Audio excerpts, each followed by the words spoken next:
Hello everybody, welcome back to the HardReset.Info channel. In today's video, I'll show you how to use Dolby Atmos speaker on your Xiaomi 17 Ultra.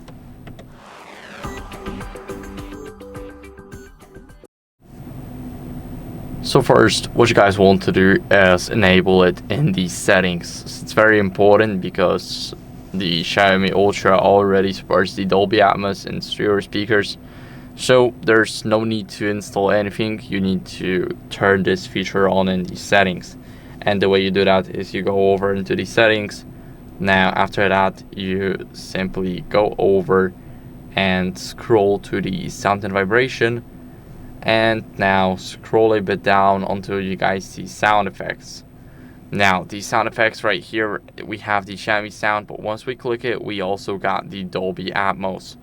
And as you guys can see, from Mi Sound we go over to Dolby Atmos, and now we can enable Immersive Sound right here. We can also make the Equalizer.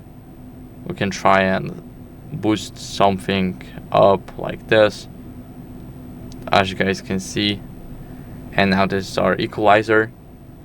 And yeah, this is basically how you guys can use the Dolby Atmos speakers. I hope this video was helpful. If it was, don't leave a like, subscription, and a comment, and I'll see you in the next one. Bye.